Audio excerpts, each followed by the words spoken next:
May edad na at balak magpatato? Wala sa edad ang tattoo. At kapag gusto, laging merong paraan. Nice day ngayong araw. Tatuan na naman at meron na naman tayong peklat na tatakpan. Kaya idikit na natin tong stencil gamit nga ang stencil transfer gel ng Crazy Tattoo Product. At dito nga daw yung nag-iisang peklat ni ma'am na gusto nga niyang palagyan ng tattoo. Butterfly nga yung naisip ni ma'am na ipatato dito sa parteng tuhod. Kaya i-ready na natin yung mga kailangan nating gamitin sa pagtatato. At kasama pa rin natin ang produkto ng Crazy Tattoo Product. At tara, umpisa na natin to. Sa panahon natin ngayon, hindi na nga lang puro bata yung gustong magpatato. Gaya ng tinatuan natin nakaraan na senior, ngayong araw nga ay hindi na naman batang tatatuan natin. Gaya nga rin ng ibang mga nanay. Isa rin sila sa mga nagsabi na hindi sila magpapatato o wala silang balak na magpatinta sa balat. Malabo nga daw nila na gawin to lalo na nung panahon pa dati. Pero ngayong panahon nga ay tanggap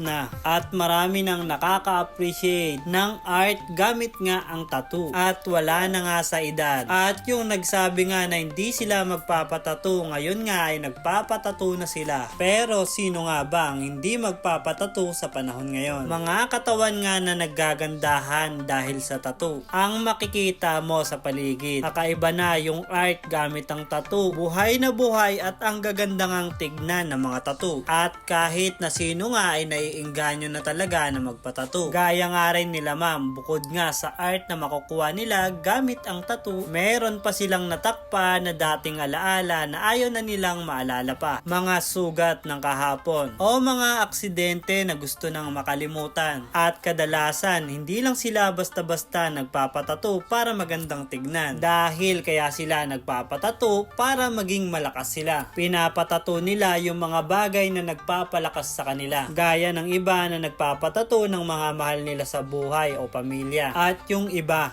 design, na nagtagumpay na sila sa isang bagay. At meron namang nagpapatato ng protection o gabay. At lahat ng mga journey na pinagdaanan ay pinapatato din nila. Minsan, meron nagpapatato ng design na nagre-represent para sa pagkatao nila. At sobrang dami pang dahilan kung bakit nagpapatato. Meron nga ring iba na trip-trip lang. Pero ang mahalaga, gaya nga rin nila ma'am, basta gusto mong gawin yung isang bagay, gawin mo. Huwag mong isipin yung edad o yung sasabihin ng iba. Basta tungkol sa pagkatao mo, gawin mo at manindigan ka para sa sarili mo. Dahil in the end, ikaw pa rin naman ang magde-decide ng lahat. Tumama o magkamali ka sa buhay, ikaw lang din naman ang magsasuffer nun. At gamit nga ang tattoo, gaya rin ng iba, isa nga lang din to sa mga bagay. Bukod sa gusto lang nila, nagre-remind sa kanila kung sino ba talaga sila. O yung mga bagay na mga nagpatibay sa kanila, nagpapalakas sa kanila sa araw-araw. At gaya rin ng tattoo ni ma'am, bagong confident, lakas para humarap sa hamon ng buhay. At yung dating peklat na kinakahiya o ayaw ipakita sa iba, ngayon ay tattoo na